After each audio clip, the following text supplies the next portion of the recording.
Good afternoon, everyone. My name is Jessica Desarden, and I am a program coordinator in the MCW Office of Community Engagement. Welcome to the February edition of our monthly Community Engagement Spotlight Series. Please note that this session is being recorded. I'd like to begin with a statement from the Office of Community Engagement. We wish to acknowledge the Indigenous people who are past and present stewards of the land on which we pursue our just cause of a healthy community for everyone. To our audience members, please be sure you are muted throughout the presentation. We encourage everyone to use the chat bar freely to share comments or post questions for our guests.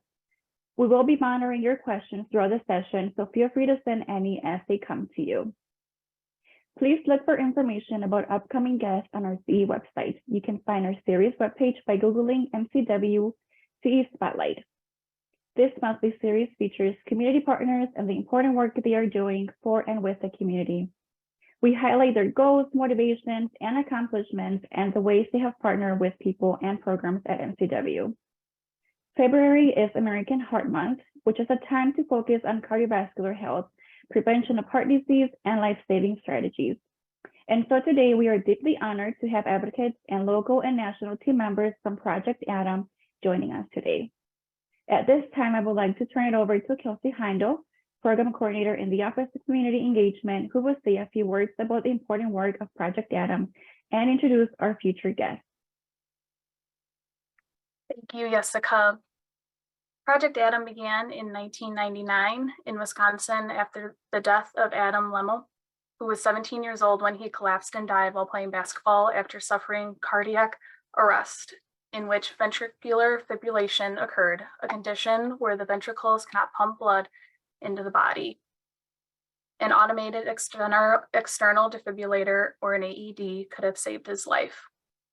Project Adam has the goal to provide access to comprehensive and sustained heart-safe school programming to schools across the country.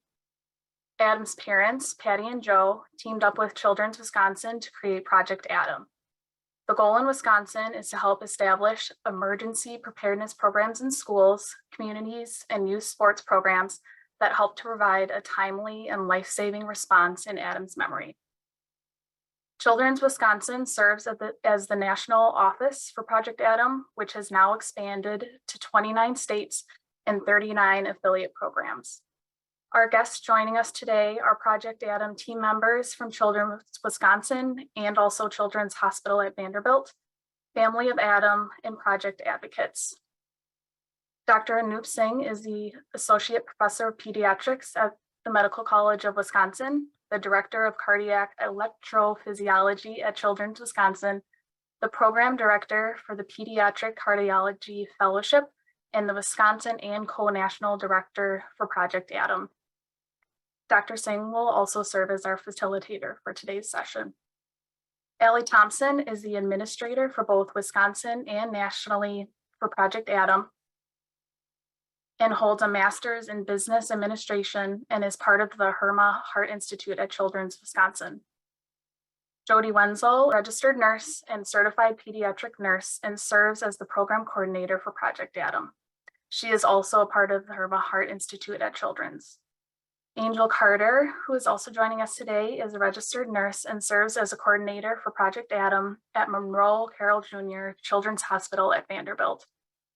Kathy Verstegen is a registered nurse, formerly a district nurse for Kimberly Area School District, and currently advocates for Project Adam. And we are honored to have Joe Lemel, Adam's father, here with us today. Thank you all so much for being a part of this session. We're really looking forward to it. And with that, Dr. Singh, I will turn it over to you. Excellent, thank you. And thanks everyone for being here. We are going to be mostly having a conversation today, but as part of this, I wanted to share some videos and a few slides as well to kind of give people a background on what we do. So we're really honored, as always, to have Joe with us here. Joe is Adam's father. And I'm going to start with a video about Adam, which is really what this is all about and why we're all here. He's the person who brought us together. And unfortunately, most of us never got to meet Adam. So I'm going to start with that. I'll share my screen here. hopefully do this correctly.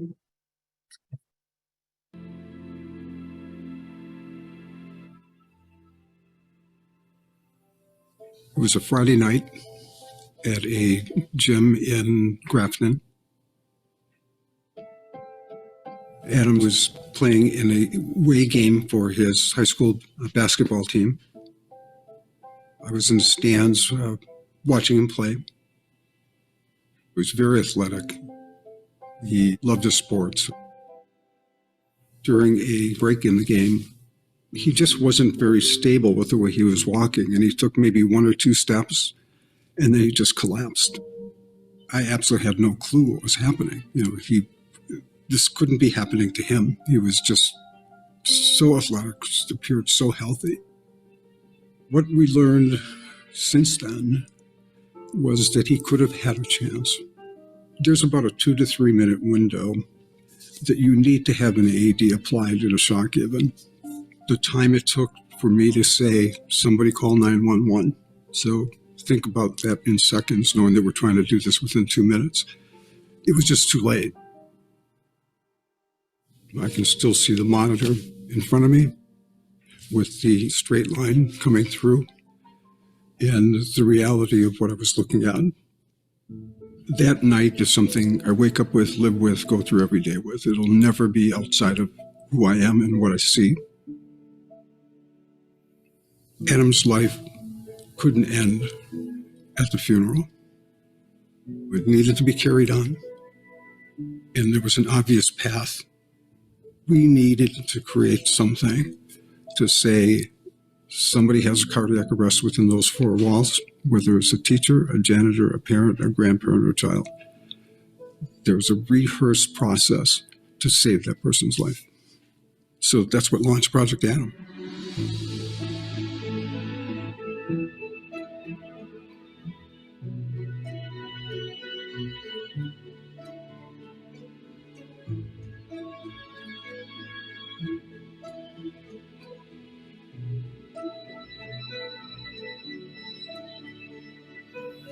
I needed somebody that has the ability, but also has the heart.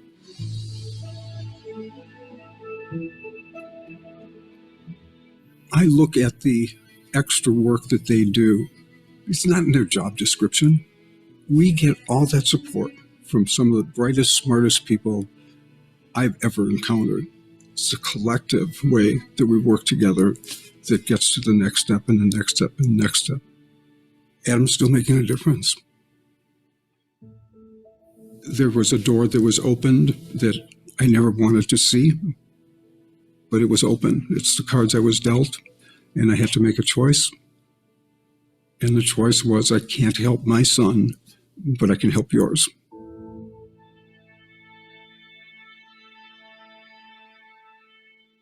I think for those of you who don't know much about Project Adam, who have been kind enough to join us today, I would tell you that those 3.5 minutes are really all you need to hear to kind of understand why any of us are so passionate about this, and what an honor it is to work with Joe, the Lemel family in this project. Joe, I'm wondering if you could share for the audience, Adam's passing happened in January of 1999. How did it go from that to an organization such as Project Adam getting started? We got a call from our pediatrician that Dr. Berger had reached out to him as a vehicle to reach out to my family out of his concern that his surviving 3 siblings really needed to be checked to be sure that their hearts were healthy and that they wouldn't follow in Adam's path. And from there, Dr. Berger, it's as though we were the only people in his life, to be quite frank about it. But through that process, and it was the night we were at the hospital, that he literally took each of my boys and into the room to stop their hearts one at a time to be sure that their heart went back into normal rhythm. And over that week or so that we kept meeting with him till he ran out of tests. That was the final one that he did. I learned about the fact that he never had a chance, and he could have had a chance. And Stu and I just would talk all the time when we were all together. And then once that reality struck, and it was really that night that I looked at Stu and said, we just have to do this. And his fighting words were, we're going to get this done. And that line stayed with us till we got to where we are now, because we actually are doing this and doing it in such a magnificent way. You know, when we count lives in the hundreds that we've saved and over 4,000 schools being served, and that's just to date, this is the reality that we were fighting for. And this is what Stu meant when he said, we're going to get this done. For those who don't know who Stu Berger is, he's a giant in the field. He had started, I think, in the early 1990s in Milwaukee in pediatric cardiology here, and was with us till about 2015, till he had moved, and now he's in Chicago. But he's never stopped being an advocate for this, and the words that Joe shares of "we'll get this done." All of us can smile who've ever met Stu, because that is exactly what he says, with endless optimism and at the same time incredible results from it. So Stu is still very integral to Project Adam, even though he's in Chicago currently, and that's because, as we'll talk about later, Project Adam has spread quite a bit nationally. I think I'm not going to try and put too many slides in here, but I did want to just give a little bit of background for everyone, because not everyone on this call, I think, is going to be from the medical side. But even without being medical, a lot of people have an understanding of sudden cardiac arrest. But I just put a few slides together, and I hope this doesn't slow the flow of this meeting too much from that standpoint. But I'm just going to go through those. So what is a sudden cardiac arrest? It's most simply defined as a situation where the heart just stops pumping, typically due to a very unstable, fast rhythm. And as far as numbers go, there's 350,000 out-of-hospital cardiac arrests in the United States in a year. And the way we think of it, there's three things that can happen. The rhythm stops on its own, goes back to normal, in which case it's just a fainting event.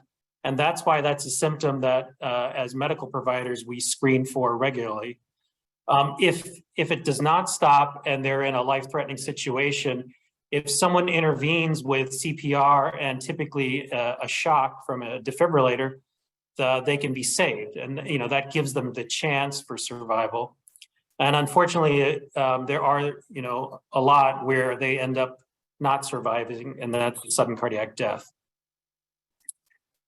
The number that we have is about a 12% survival for all comers when it comes to sudden cardiac arrest. So that is a huge number, essentially 10% survival from that standpoint. From the pediatric side, we're looking at much smaller numbers, thankfully, but still it's estimated about 7,000 children a year will suffer an out-of-hospital sudden cardiac arrest. And the survival, as you see, varies a bit, slightly improves when you get to teenagers. When we look at programs that are what we're all about from a Project Adam standpoint, which is being schools that have CPR and AED programs, this is a study done by a group in Seattle led by John Dresner. And when they looked at this, they found the incidence of sudden cardiac arrest is about 1 in every 72 schools in a school year. They happen most often at athletic events, but a third of them happened at a school when it was not related to sports. In these schools with programs in place, the use of CPR is very high, which is outstanding at 92% of cases. And also AEDs are brought to the scene the vast majority of the time.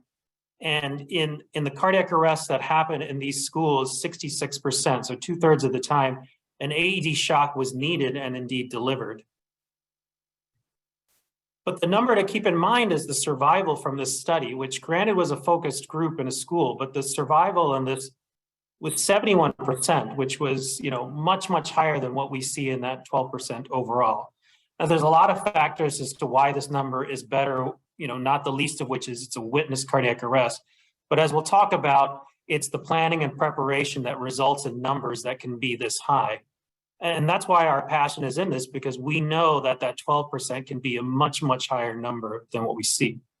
And I should point out the survival of 71%, we obviously don't discriminate as to who has a cardiac arrest in a school, and about half the time it's an adult, not a student. But when it happens with students in this study, the survival was even higher at 85%. How do we go about preventing a sudden cardiac arrest turning into a sudden cardiac death? And I really think of these 5 steps that are really key. Recognizing what's going on. You need a lay person really to recognize that this could be a cardiac arrest. You need them to call for help. You need somebody immediately to perform CPR, an AED on site available that will determine whether a shock's delivered or not. And then we obviously need our first responders, EMS and others, to arrive, stabilize the person and get them to the hospital. But what is it that, from a preparation standpoint, makes all of these things happen? Well, educating lay people is the way that we can make sure people recognize symptoms. As far as calling for help, it just can't be a random yelling out for help. There has to be a school-based response that's activated, that sets a lot of these things in motion and will help when EMS actually arrives. CPR is a tactile thing, and we know that it works best when people practice it on mannequins and they're properly taught on how to do it.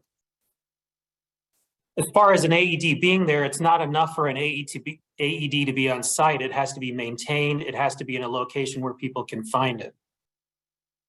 And then finally, the EMS piece. One of our affiliates in Washington State had sent us this. This is a janitor's closet, and that's the AED sitting down there at the bottom.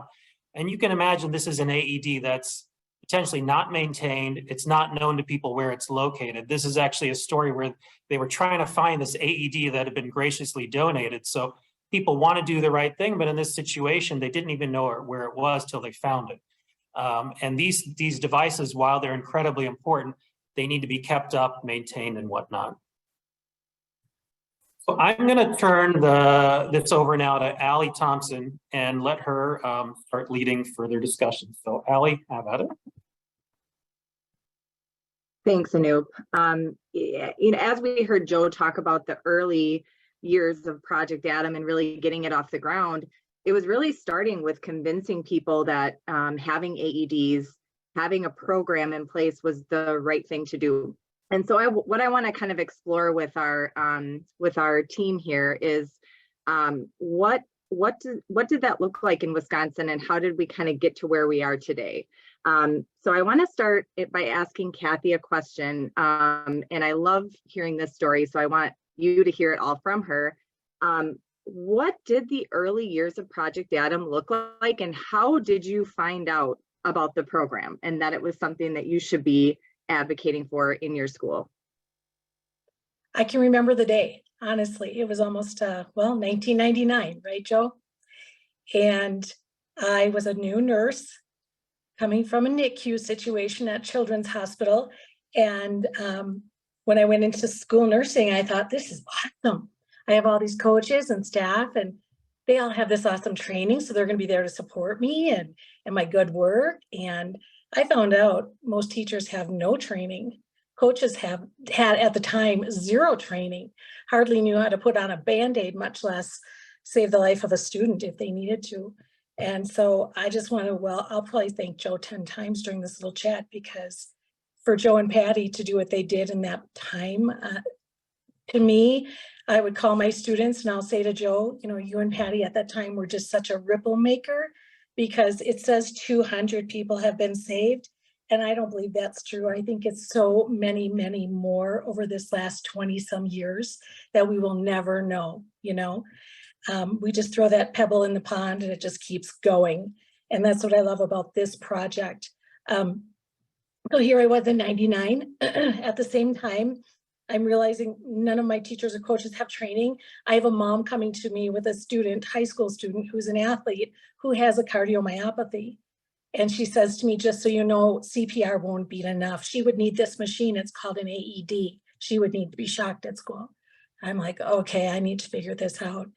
And so I went to my superintendent and I said, we need to get staff trained. We have students that come to school with every kind of health concern, just like anyone in our community. We need to support these kids so they're ready for learning.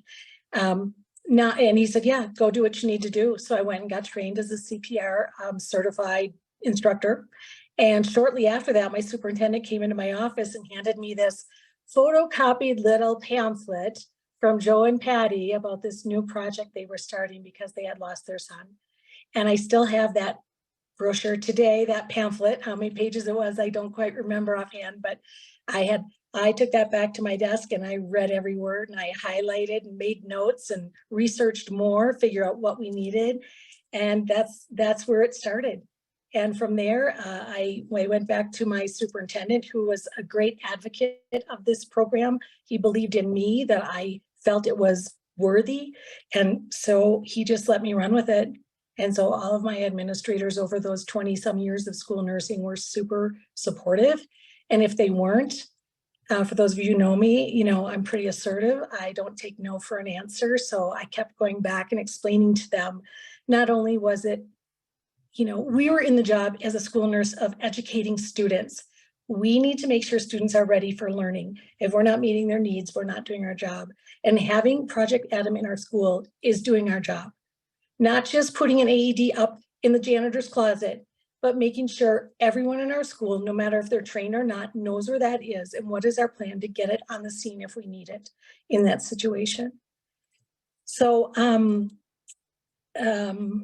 I don't know what else you want me to say. I mean, it's just a passion of mine. I retired in 2021 in June, and people kind of know me in our community and beyond as that crazy girl who keeps a mannequin and a trainer in her car. And if you're willing to get on your knees, I'm willing to train you at any time. So you might see me in a school, which I was in Appleton Schools a couple of weeks ago, training 2 of their elementary school staff groups. And I'm happy to do that when they call upon me, or our village street workers in the village I work in, or our library staff. I've been to them, our senior group, or our friends and family when we're all camping. So you might see me in the campgrounds with mannequins on the ground, training people doing CPR wherever I can. So I just think it's so important. And I can tell you, again, going back to that 200 number that Dr. Singh shared, I can tell you right off the bat, the stories I've heard over the year from students that I've trained. One student in particular came back and said, hey, I went home and I trained my dad. Like I taught my dad what I learned in this class. And this was months later. He came back to tell me that his dad's mailman had had a cardiac arrest on his lawn while he was bringing the mail. And his dad knew what to do from the student telling him what he learned in class that day.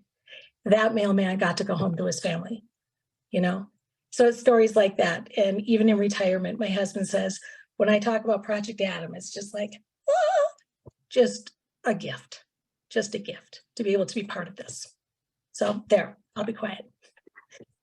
Oh, we don't want you to be quiet, Kathy. Thank you so much. So Sure. if Kathy doesn't make you smile and glow, then I don't know what will. So thank you so much. And I love that. I love her story too, that Project Adam started with, grassroots. And I think we still consider ourselves grassroots today. We don't have, all the resources in the world, but we have some great ones. So really starting in those early years with sending out manuals, trying to give guidance, trying to convince schools that AEDs weren't a crazy off-the-wall thing. Fast forward, and we in our state, we got all these schools, kind of convinced and doing great things, training teachers, placing AEDs, tons of partners across the state, EMS and fire helping out, different state groups helping as well. And that kind of brought us to kind of the middle years of Project Adam, when we kind of said, hey, we've made it this far. How do we kind of formalize what we're doing, recognize the schools that are doing the good work, and we want it to spread, we want it to grow, and how do we do that?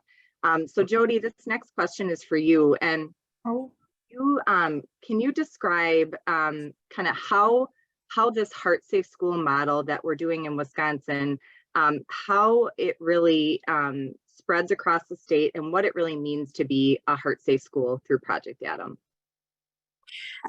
Well, I was lucky and I came into Project Adam a little bit later in the game. So a lot of the word was out across the state of Wisconsin. Allie and Tracy and Kathy, everybody had done their job talking about this. We have been spreading the word and continue to do it by running 2 workshops a year. So we run one in May and we run one in October that introduces you to becoming a Heart Safe School.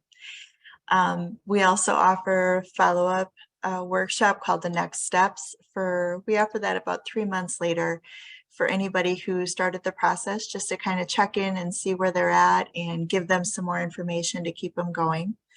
I make myself available to help out along the way with any speed bumps that they run into or any hurdles. I've got a few years under my belt now, so I've kind of heard a few different stories, and I'm able to work my way around those things with some schools and keep it moving. So I've been super lucky. We've also attended the Wisconsin Association of School Nurses Conference. We are hoping to go to the WIAA conference this year, and maybe next year get to the administrators conference. So I think in Wisconsin, I kind of came in at a very fortunate place where Project Adam was already known. And it's one of those things that everybody feels like they should be doing. It's getting them to do it. And I draw a little bit of Kathy's enthusiasm every time I talk to somebody and, encourage them and keep them moving. I totally forgot the second question. Sorry. Thank you so much, Jody. Don't worry, we'll come back to you. You're not off the hook yet. And you're hearing about the state, you're hearing about the energy and the spreading the word. One more question before we kind of expand into how this became a national initiative as well. We also, not just Heart Safe Schools, but we've also done a lot of work around advocacy and research, and that's really helped us spread our work across the state. So I do have one quick question for both Anoop and Joe. I think can chime in on this one. How has advocacy played a role in our state? Because we can ask people to do the right things. We can put out whatever evidence we have that it's the right thing to do. But sometimes advocacy really needs to play a role to make that happen. So what did that look like in Wisconsin? All right, I guess I'll go first. In the beginning years, it was like pulling teeth. It was just difficult even to get into these schools. And the way things are today, those of you who are currently joining, people just want to come on. For the first decade and longer, it just wasn't like that. It was a fight all the way. So it really took a lot to get the word out, to get people to understand that they're not putting themselves personally at risk when they try to save a life. So much of it over those years was me just throwing myself out there. If we had a chance to get on the radio, if we had a chance to do an interview, if there was a save, making that more public. And it was just really grabbing opportunities as they came along. A big one was the Masonics. One of the things that I felt strongly about is before we can reach to the state, much less out of the state, we need to clean up our backyard. And we're based in Milwaukee. So Stu and I agreed that our first goal should be the Milwaukee public school system, which is, there's there's not a lot of family support within that school system. So it's not like some of the suburban schools. We were fortunate enough to partner up with the Masonic Lodge, who they felt this is something that they really could get involved in. And they were willing to offer $50,000 if I could get somebody to match the other 50. So another lifetime ago, or maybe 2 lifetimes ago, I used to play racquetball. And one of the guys that I played with ended up suffering cardiac arrest, and they had an AED on site, and he was saved as a result. So he's a high level, or was a high level executive at NML, the insurance giant. And so when he reached out and I said, look, I have this opportunity, you know, if you guys can come up with the other 50, we've got the 100 and we've got Masonics on board, because that wasn't where they were going to stop. So that took almost 3 years, I think, to finally get to the point where we got Milwaukee Public Schools to agree to let us get this program going.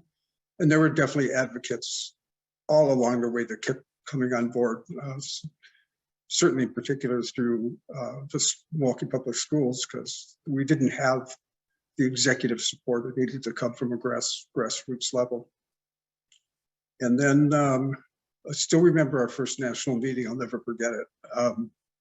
It was the one that we hosted, and it was the first time in all those years that I wasn't on the agenda. And I knew that we hit that plateau, that now it is in fact going to move forward and move, you know, to where it is today and where it's going to continue to go. Your turn, Anu. Yeah, you know, as far as advocacy goes, I think it's really been an educational experience for me, because, you know, when you come into something, you feel like you know what's the right thing to do, and it just seems so straightforward. But I think it's important to understand that, is this something that's going to require money? If so, where does that come from? Or is it just going to be a mandate that's not enforced in any way? And I think those are really interesting parts of the issue, because I think, you know, you sometimes wonder, how could anyone be opposed to something that seems so common sense? But in 2016, Joe and I were fortunate enough to testify in Madison with regards to a bill that was going to mandate CPR and AED instruction as a high school graduation requirement. And we felt very strongly about it, because one of the original goals of Project Adam back in, you know, early 2000s was to have that as a requirement, because it seems to be just a basic skill, and it really is a public health issue. And that is one way to go about doing it, is to have us learn it at some point in our education and hopefully carry it forward and introduce it as an idea. And, you know, again, it's hard to know how well it's enforced and whatnot. And I'm curious, for, you know, Kathy or anyone else who's worked at a school, if they can comment on it. But, you know, I think advocacy is really important. I appreciate when they ask us to be involved with it, because for me early on, I didn't feel like I was really worthy of being involved with it. But after a while, you realize, you know, you do have something to share from your experience. And so for whatever anyone's passion is, they'll want to hear from people who are involved with it. And I was impressed with the politicians, honestly, that they genuinely seemed to listen to what we had to say from that standpoint. But I will say, I'm always a little wary of how much we want to impose on schools, for example. I feel like they have a lot of things on their plate. And so, you know, even though we think things are the right thing, I think trying to balance it is important. I don't know, Kathy, if you can say anything from a school standpoint as to like the many requirements that schools have and how we have to be a little bit careful. And Sure. I agree, but I think something, not nothing, should be our goal, right? And I love how, you know, Allie over the years and Jody, how we've perfected what I think is our assessment of where schools are at. And it's not like we're like, oh, you haven't started. Well, here's where you want to be, and you have to be there by Friday, right? Like, boom, big dump. Nope. We're saying, no, let's see where you're at. Let's see your baseline, your starting point. We can work with you from there and take one baby step this year, or 10, depending on what your resources are. Being realistic, because sometimes maybe they don't have a nurse in their building at all. So then we're finding that, you know, that special person who really has a heart for it, and they're doing it on top of their full-time job. But, you know, we know, as we all know, when you have a passion for something, you make time for it. And so I don't want to give people an out. I just want to say this is important stuff, and we will help you every step of the way, and take the first step, something, not nothing, right? Even to create the awareness of hands-on, hands-only, right? Chest compressions, and then take the steps toward certifying or AED awareness, even that it's in my building. Where is it? Even though I don't know how to use it yet, but where is it so I could bring it for someone else to use that knows? it's a public access device. We can teach people a lot of things in a short period of time. And over my 20+ years at school, I can tell you, those first years when we were running drills, teachers would see me coming and they would run in their classroom and lock the door and start crying. Honest to goodness, I had teachers come in my office after a drill, so embarrassed, crying. But then they would say, please come back, I'm going to do better. You know, now at this point, when I left school last year, we had teachers that were like, wanted to talk about Project Adam and talk about their training and talking about how the experience of the drills and the training created confidence, created teamwork, and their building is much better for it. So, baby steps. Thank you so much, Kathy. And too, as you're seeing, I think we could have a 3-hour spotlight, but we were only supposed to do 1. So we really have to like stay on track here. So we have a national program, and how did that happen? And I want to just give you a quick snapshot, and then I want to bounce over to Angel in Tennessee, and I want all of us to learn and hear from her how things are going there, because it's a very different climate, and that has to do with the work that they're doing and also advocacy. So in the early years, you know, we really focused our efforts here in Wisconsin. Again, knocked on doors, sent out manuals, tried to get things going around the state. Not shortly after, our friends in Georgia reached out, had a similar situation as Adam's. And I think that was not happening just in Georgia, that was happening across the country. So our first affiliate became the Children's Healthcare of Atlanta. They are really one of our pioneer programs and helped us develop our Heart Safe School model. And then I think from there, things just kind of spread, and it's becoming, you know, I think having a program such as Project Adam as part of what you give back to the community and how you help to prepare for sudden cardiac arrest. So you're seeing that kind of the maps of growth. So from Wisconsin, Children's Wisconsin, we're able to have affiliates, and we kind of hand over the trademark and invite programs to network and share with one another. So we're really giving that autonomy to the affiliate to go ahead and work with schools at your level, build it to what you want it to be. So there's a lot of autonomy, but there's a lot of teamwork.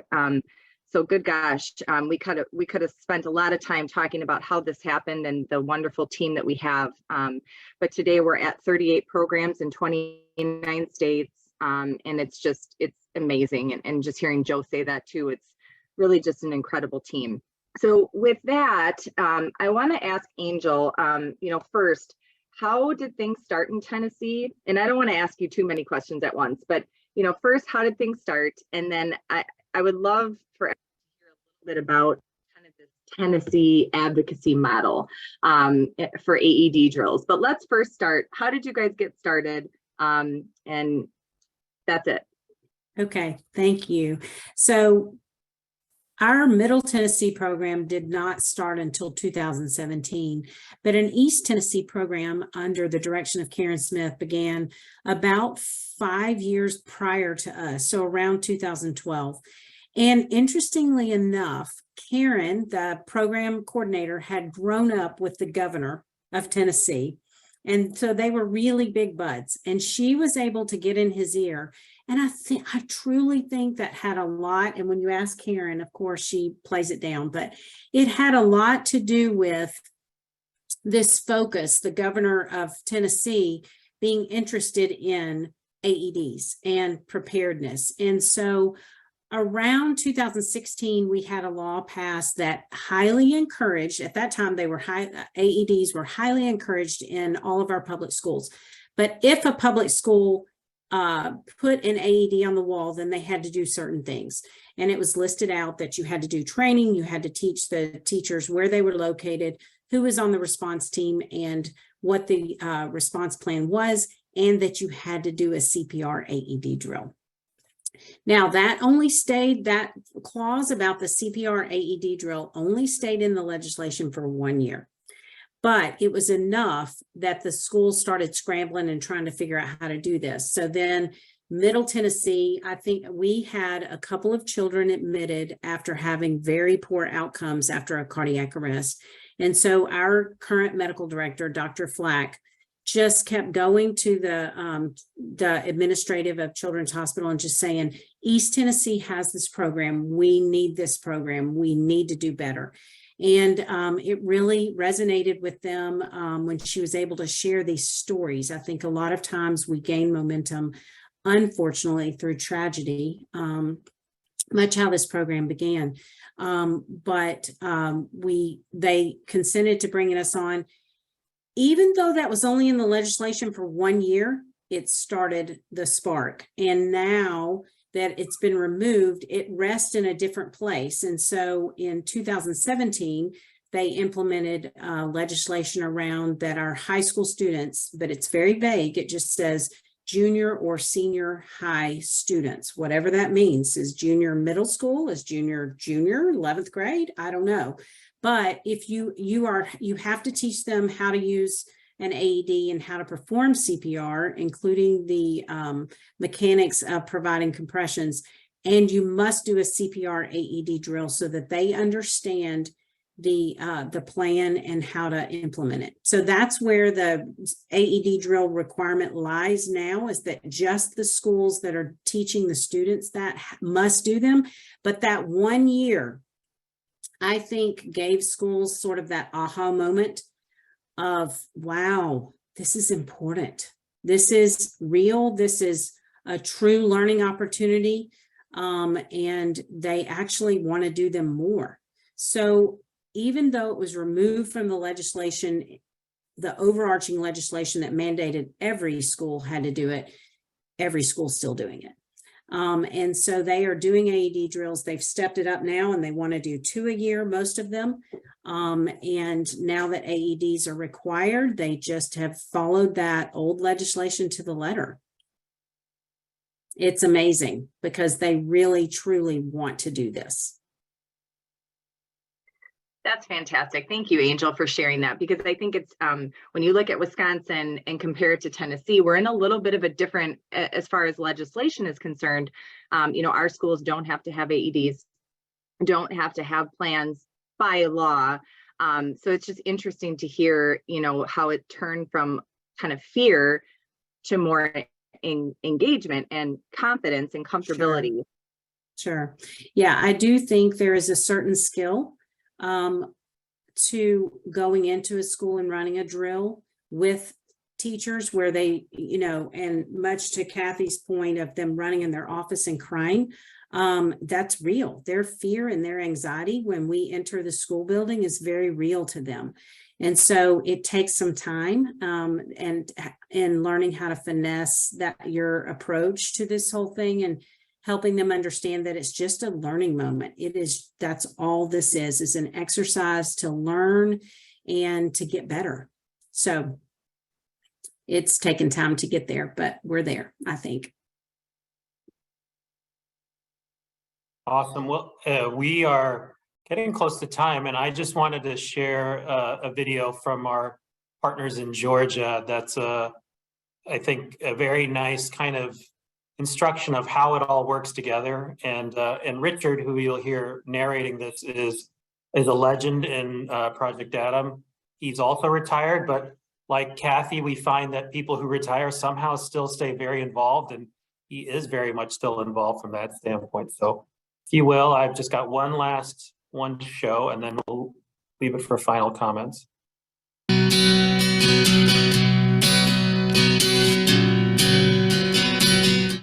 But the 100th save was a girl named Claire Crawford. She was playing volleyball. And it's, CPR stories and saves are really interesting to me because it seems that a lot of things have to go right. But it's not really luck, it's more preparedness. And as long as you're prepared to respond in case of an emergency, because it can happen anywhere at any time. And so that's why it's called a sudden cardiac arrest. But she was playing volleyball. She went, and it shows her dad had set up a video. It was senior night. She's the only senior on the team, and they were playing a team that they thought they would play again in the playoffs, so they were going to use it for a scouting video as well. He'd set up the tripod, push the play button on the camera, and it captured the entire collapse of sudden cardiac arrest and her rescue.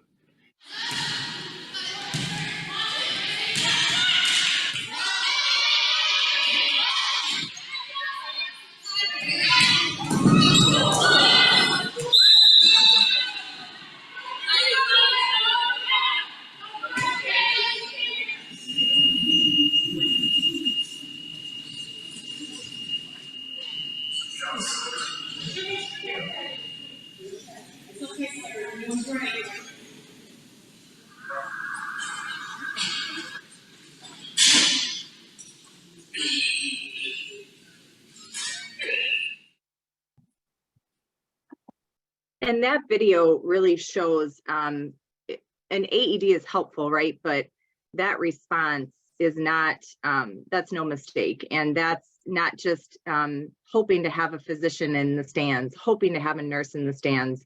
That's really people knowing where the AED is, people knowing what to do, and people having been practiced that before. One more question for, I think Jody, Angel, or Kathy could probably chime in on this. What are the biggest resources, support? It could be, in person, or could it be financial? What do schools need to get this done? Like, what is one of the biggest barriers, and what do schools need to really implement a Heart Safe School, a CPR AED program? Well, I'll say they need an advocate. They need administration that's going to say, yes, I agree, we need this. And at this day and age with WIAA and their regulations for coaching, I just think it's, like our kids are in school 5 days a week. We have the children of our communities a lot longer than their parents have them typically. And I think we have more liability than not for not being part of this. But I think schools, what they need is an advocate who's going to jump in and say, yes, we need this, and an administration to say, yes, we agree, we need it. And funding, absolutely. When I left school, we had gotten it to the point, we started with finding that wonderful person who gave the money, but then that's the ongoing, maintenance. And so we have a 5-year budget with our AEDs. So rotating their replacement and replacement pads and batteries and things like that. And expanding and adding more AEDs when we expand our schools, bigger gyms, another gym, a turf, all these things. So. No, I definitely agree with Kathy. I had 2 phone calls today with 2 different schools who are pushing back against administration because as athletic trainers, which really surprised me, this one trainer was like, I get that we have a plan in place through the WIA for our athletes, but we have nothing for our students for the entire rest of the day. And when she brought that to administration, they were like, well, we've been really lucky so far. And she's like, you're lucky until you're not lucky. So I really feel like administration support is a really big hurdle here in the state. I think that we've sunk into kind of a comfort level with the WIA recommendations, and I think now there's some momentum to push past that. So I'm really hopeful. And I think I'll add, I agree with all of those points. I will add that just understanding that their largest commodity that they have is their time, and you have to make it worth their time and figure out how to meet them where they are, wherever that is, and making it as efficient as you can so that you're not asking a lot of their time, but yet you're still empowering them to respond appropriately and giving them the skills that they're going to need. I wanted to just piggyback off what Kathy was saying, which is, a lot of times it is like an advocate. And for those of you who have spent this wintry afternoon with us, and hopefully you're feeling inspired, if the next question is, what can you do? I think one suggestion we would give you is find out what's going on at your local schools and see if they need help. And if they tell you that, yeah, we have an AED, you now have the knowledge to know it's not enough to have an AED. It really needs to be a comprehensive system in place. But, figure out what the needs are. And I mean, there's many ways people can be involved, but that I would encourage everyone to do. Joe and I both, went to Whitefish Bay when they were getting certified, but I went there as a parent because that was my kid's school district and just trying to figure out where things were at. And honestly, amongst the schools that had gotten to that point, we were actually behind a lot of the other schools. We're a decade behind the Kimberly schools as to when that happened, or MPS. But there's no shame in it. It's just, you know, they may not realize what is needed, and you can play a critical role with that. As we're winding up, I think we're gonna have some like get out of here music going soon. Joe, I wanted to kind of give you a chance to have maybe the final word on just your reflections on where this is, where it's going, anything you'd like to share with us. Would love to hear it. I would say that a vision is only as good as its execution. And I've been so fortunate to be surrounded by all of you, those that are not in this conversation. Everybody's doing this on a volunteer basis. It's rather amazing. The early years was just a struggle, but the people behind us, which was the Herma family or the Herma Heart Center and Children's, just never wavered. It didn't matter what was going on in the world or the economy, or we adjusted based on budgets, and we just kept plugging away. And without that shared vision and commitment, we'd never get to the point where everybody could start piling on. And I mean that in the best possible way. So appreciate everybody that's part of this, that'll be part of this. Adam's like, this is, at this point, Adam's contribution that he can't do physically. I don't have words to get beyond that. It's all yours, Anu. I thought you had the final word. I don't want to say anything after that. That was, as always, wonderful, Joe. I don't know if we were supposed to field questions or not, but we really ran out of time here, I think. So I don't know. I'll just say thank you guys so much. If you're interested at all, please feel free to reach out to us. It's very easy to just Google Project Adam. And yeah, thank you all for coming from your homes, from Tennessee, Colorado, Wisconsin, to be part of this today. Allie, thank you so much, because you are 100% Project Adam, and we wouldn't be where we're at in Wisconsin or in the country without your help. So thank you so much, everyone. Thank you. Yes, thank you, everyone. On behalf of the Office of Community Engagement, thank you for joining us today. This is such an important topic, and it's really an exemplar of how we can collaborate locally and nationally to put measures in place that really can essentially save lives. And we're so grateful to our partners at Project Adam for their advocacy, your commitment, and your dedication. And thank you for giving us some clear ways in which we can continue to be involved, and we'd love to have you back to share more. The recording of today's session will be available on our website, on the Office of Community Engagement website at the Medical College of Wisconsin. And we appreciate your completing our evaluation of today's program, and you should get a link to that. And be sure to check out our website for future sessions. And as you can see, we've got an upcoming session with G. Smith from G's Clippers. So with that, have a wonderful evening, be safe and be well. Good night.